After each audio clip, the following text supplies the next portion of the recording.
ஒரு எலெக்ஷன் டே, அதுக்காக ஜனநாயக கடமையாற்றுக்காக நான் இப்போ வந்திருக்கேன். அது ஒவ்வொரு குடிமகனுக்கும் அவங்களுக்கு ஓட்டு போடுவது என்பது அவங்களுடைய உரிமை. அந்த உரிமைக்காக நான் இப்போ வாக்கு செலுத்த வந்திருக்கேன். அதனால் ஆனால் ஒரு விஷயம், இப்படி அடிக்கடி தேர்வு நடக்கிறதுனால மக்களுக்கும் சிரமம், வீண் செலவுகள் அதிகமாகுது. எல்லாருடைய பணிகள் அந்த ஒரு மாதமாக பார்த்தா எந்த கவர்மெண்ட் ஆஃபீஸ்லேயும் எந்த வேலையும் நடக்கலை.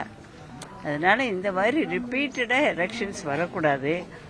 ஒரே தேர்தல், ஒரே நாடு, ஒரே தேர்தல்கிற முறை எல்லா எலெக்ஷனும் ஒரே டைமில் இருந்துச்சுன்னா தான் மக்களுக்கும் சௌகரியம், நாட்டுக்கும் பணம் மிச்சம்.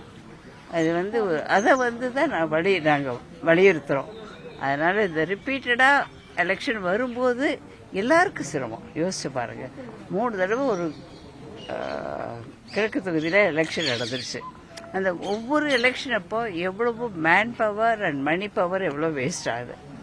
அதனால் ஒரே தேர்தல், ஒரே நாடு, ஒரே தேர்தல் முறையை அமல்படுத்தணுங்கிறது என்னுடைய கோரிக்கை. இறந்து போயிடுறாங்க இல்லையா, அப்படிங்கும் பொழுது தவிர்க்க முடியாத ஒரு விஷயம். அது தவிர்க்க முடியாத காரணத்தை பற்றி நம்ம எதுவும் சொல்ல முடியாது. ஆனால் ரெகுலரைஸ் பண்ணிடலாம். அது யாருமே சொல்ல முடியாது யாருக்கு என்ன பிரச்சனை வரும்னு சொல்ல முடியாது. அதுக்கு நான் எந்த குற்றமும் சொல்லலை, குறையும் சொல்லலை. இல்லை, அந்த மாதிரி ஒரு அசம்பாவிதமான ஒரு சூழ்நிலை ஏற்படும் போது இடைத்தேர்தல் நடந்துதான் ஆகணும். ஆனால் பொது தேர்தல் மாவட்ட மாநில தேர்தலும் சென்ட்ரல் எலெக்ஷன் ரெண்டும் ஒரே சமயத்தில் நடக்கும்போது நல்லது. வாக்காளருக்கு நீங்க என்ன சொல்ல வரீங்க? வாக்காளருக்கு நீங்க என்ன, அனைவரும் வாக்காளர்கள் எல்லாம் கட்டாயம் வாக்கு சாவடிக்கு அவங்களுடைய வாக்கை கட்டாயம் செலுத்தணுங்கிறது வாக்காளர்களுக்காக நான் என்னுடைய வேண்டுகோளை சொல்லுவேன். ஒரு சம்பந்தப்பட்ட கட்சி வேட்பாளர் இறந்துட்டா அந்த கட்சிக்கு மீண்டும் அந்த வேட்பாளர் நியமனம் செய்து கொள்ளலாம் அப்படின்னு சில பேர் யோசனை சொல்றாங்க. இடைத்தேர்தல் தவிர்க்கலாம். அதை பத்தி என்ன கருதுறீங்க? அது அரசியல் அமைப்பு சட்டம் எப்படி இருக்கோ அதை பொறுத்து அதை அவங்க செஞ்சுக்கலாம். அது நம்ம தனிப்பட்ட முறையில் அதுக்கு எந்த கமெண்ட்ஸும் கொடுக்க முடியாது. ஜனாதிபதி உரையில் ஒரே நாடு ஒரே தேர்தல் வலியுறுத்தி பேசியிருக்காங்க. நிச்சயம் நிறைவேற்றணும்னு சொல்லியிருக்காங்க. கட்டாயம் நடக்கணும். என்ன பார்த்தீங்கன்னா இப்போ டெல்லியில் எலெக்ஷன் நடக்குது. இப்போ எல்லா மினிஸ்டர்ஸு, எல்லா ஆஃபீஸர்ஸு எல்லாம் அந்த ஒரு மாதமாக அந்த தேர்தலை மட்டும்தான். இப்போ ஒவ்வொரு மாநிலத்திலையும் அடுத்தடுத்து தேர்தல் வருது. ஒரு 3 மந்த்ஸ்க்கு ஒருக்கா ஒரு மாநிலத்தில் தேர்தல் வந்துட்டுருக்கு. ஒரு மாநிலத்தில் தேர்தல் வரும்போது மற்ற மாநிலத்தில் இருக்கிற மினிஸ்டர்ஸும் இவங்க எல்லாருமே அங்கே போகிறாங்க. அதனால் அந்த அவங்களுடைய வேலைகள் நிறைய தடைபடுது.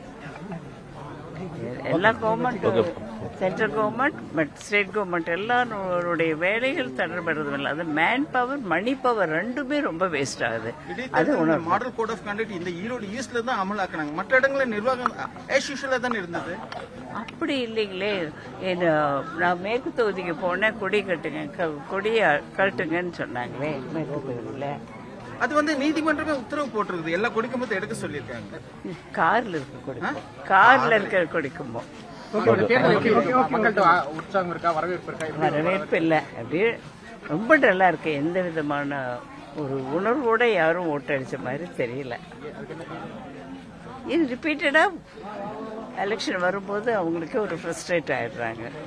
பாஜக அந்த தேர்தலை புறக்கணிச்சிருக்கு. பாஜக நல்லா ஓட்டு போட்டு வருவாங்களா? ஏன்னா இது நேர்மையா நடக்காதுங்கிறது எல்லாரும் நம்புறோம். முதலமைச்சர் ஒரு குற்றம் சாட்டியிருக்காரு. நேரடியாக களம் காணாமல் இந்த பெரிய கட்சிகள் உதவி கட்சிகளை வைத்து களம் காண்கின்றன, ஆனால் இதுக்கு பாடம் கற்றுக் கொடுப்போம்னு சொல்லியிருக்காரு. அதை பத்தி என்ன சொல்றீங்க? எதை உதிரி கட்சிகள் சொல்றாருன்னு தெரியல. நாம் தமிழர் கட்சி போன்றது தெரியல. அது அவர் ஸ்பெசிபிக்கா சொல்லலையே. நேரடியாக களம் காணாம பயந்து போய் செய்திருக்கீங்க, டாக்ஸி வச்சு போரிடுறீங்கன்றாரு.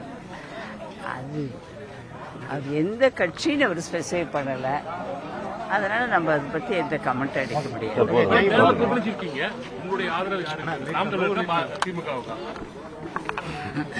என்னுடைய ஜனநாயக கடமையை நான் செஞ்சேன், அவ்வளவுதான்.